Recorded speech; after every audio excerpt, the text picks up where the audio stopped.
वजन अगर बहुत ज़्यादा हो और फिर एकदम से सांस ज़्यादा तेज भर जाए, जैसे अभी इतना चलने में भी सांस किस तरीके से भर रही है, हाँ हाँ इस तरीके से चल रहा है, ये जो है ये हांफना क्यों हो रहा है? क्योंकि फेफड़े पूरे शरीर में थोड़ी सी भी ऑक्सीजन की डिमांड बढ़ती है तो वो पूरा करने में असक्षम है।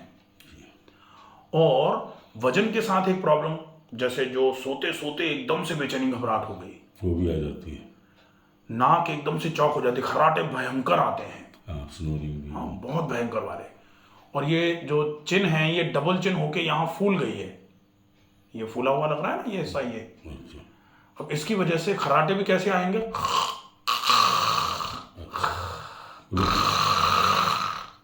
रुक रुक के ऐसे टाइप के। तो इससे जब भी ये भी जगह रुकी,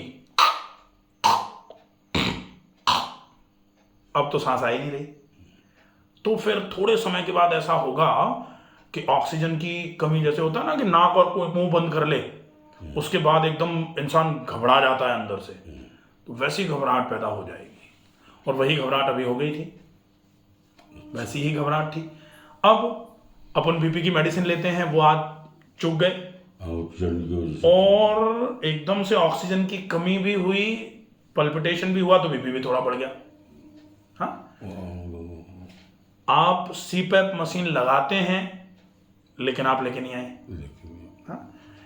अपने को लड़के ने ले जाओ, क्या दिक्कत है? हाँ, अपने को ये चीज आज के बाद गांठ बांध लेनी है अपने साथ रखना कि आप अपनी पैकिंग में जैसे बैग लेके चलते हैं ना, तो जैसे अंडरगारमेंट्स आदमी रखता है ना कि ये तो चूक ना हो जाए, ये ना छूट जाए, तो बेशक वो छूट जाए लेकिन सीपैप मशीन आप मत छोड़ो। और वो आजकल कॉम्पैक्ट भी मिलने लगे, कॉम्पैक्ट मिलने लगी है, वो ले लो, वो तो बड़ी ट्रैवलिंग के लिए रख लो उसको, तो वो ट्रैवलिंग में यूज में ले ली, और घर में जो है आपकी पोर्टेबल वाली वो आप घर में उपयोग में ले लो।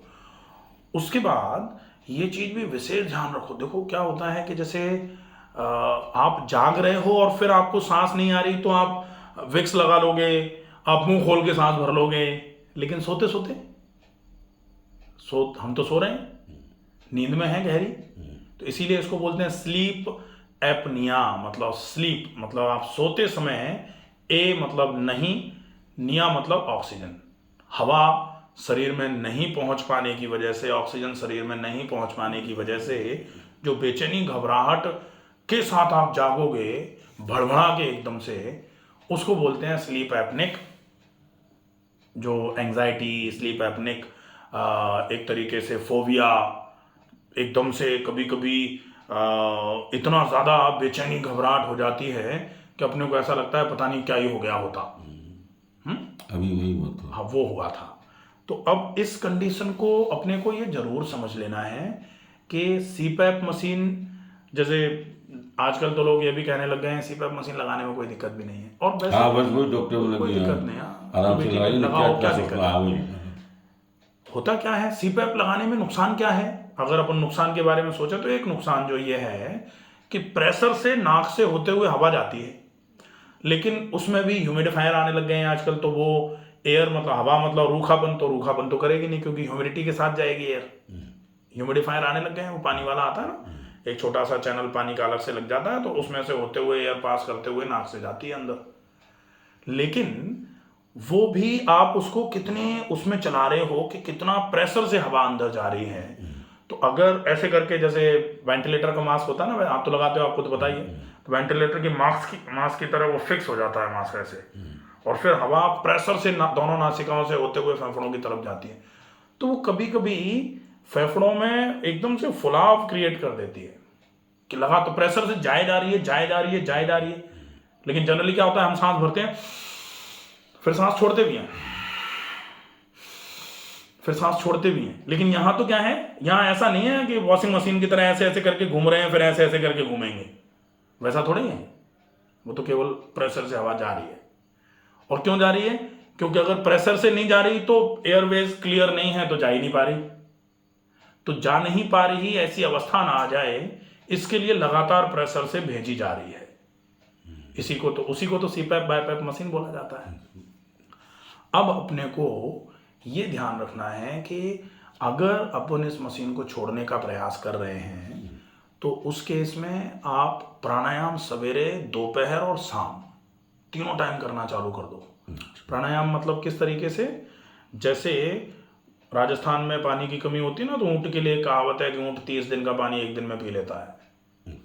ऐसे ही आप सवेरे इतना ऑक्सीजन भर दो कि वो दोपहर तक चल जाए, और फिर दोपहर में इतना भर दो कि आपको अगर सांस भी नहीं आए ना तो भी वो शाम तक चल जाए। सांस नहीं आए ऐसा होता नहीं जनरली, लेकिन हाँ, मैं बात भर दो, कहने की बात है। फिर शाम को इतना ऑक्सीजन भर दो कि रात भर फिर कि आराम से रात भर आपको टेंशन फ्री नींद आ जाए। इसके लिए बहुत ज़रूरी है कि प्राणायाम करने के पहले आप थोड़ा सा नाक में गाय का घी लगाओ। गाय के घी से क्या होगा, नाक खुली रहेगी, और नाक जितनी खुली रहेगी उतना ज़्यादा ऑक्सीजन आराम से अंदर जाएगा और कार्बन डाइऑक्साइड शरीर का बाहर भी आ जाएगा। दोनों चीज़ें हो जाएंगी। तो एक तो ये हो जाएगा। हम अपन बाईपेप सीपेप को छुड़ाने का काम भी करते हैं। फिर वजन डेफिनेटली कम होना चालू हो जाएगा यहाँ। साथ में जैसे पेट, जैसे वजन 137-38 आया, हाँ, तो 137-38 में क्या हो रहा है कि पेट भी बढ़ रहा है। पेट बढ़ने के साथ साथ पेट ने डायफ्राम को दबा दिया है, तो फेफड़े दब रहे हैं, और फेफड़े दब रहे हैं तो थोड़ा सा भी चलते हैं तो एकदम से ब्रेथलेसनेस होना चालू हो जाती है, सांस भरना चालू हो जाती है। तो वो भी ठीक हो जाएगी अगर हमने पेट को थोड़ा नरम बना लिया। तो यहाँ पेट का भी ट्रीटमेंट हो जाता है, पेट भी बढ़िया हो जाएगा, बहुत बढ़िया रहेगा। 10 दिन जब अपन निकालेंगे ना, जैसे आज तो आप अभी अभी आए हैं और एकदम से क्वालिटी चेंज आ जाएगा। हाँ, वो डेफिनेटली 10 दिन में आपको इतना बढ़िया लगेगा कि आप ऐसा फील करेंगे कि अपन यहाँ पहले क्यों नहीं आए। और दूसरा, आप अगर जैसे अभी कोई ऐसा तो है नहीं कि 10 दिन में ही सब कुछ सही भी कर देंगे, सही होने में तो टाइम लगेगा। तो आप तो हर 6 महीने में एक बार 10 दिन का प्लान करते रहो, और जब यहाँ से जाओ तो घर में भी थोड़ा थोड़ा फॉलो अप करते रहो। घर पे नहीं होता, ये मुश्किल हो जाती है। हाँ, अपन जैसे आसाम से आए ऑल द वे वहाँ से यहाँ तक, तो अब अपने को ये ध्यान रखना है कि छोटे छोटे चेंजेस कर लो। कोई घर पे मतलब घर को हॉस्पिटल नहीं बनाना, छोटे छोटे चेंजेस क्या क्या है। जैसे आप थोड़ा सा प्राणायाम घर में भी चालू कर देना तो घर में भी होता रहेगा, प्राणायाम करने में तो कोई दिक्कत नहीं है। थोड़ा सा ये ध्यान रखें कि खाने में आप जो भी खाते हो उसको चबा के खाना चालू कर दो। ये बहुत जरूरी है, बहुत जरूर। जितना चबा के खाओगे उतना ये डबल चिन कम होना चालू हो जाएगा। बहुत सिंपल है, ऐसे करके आराम होता है। लेकिन एक चीज से वो दूसरी चीज में इफेक्ट कनेक्टेड है।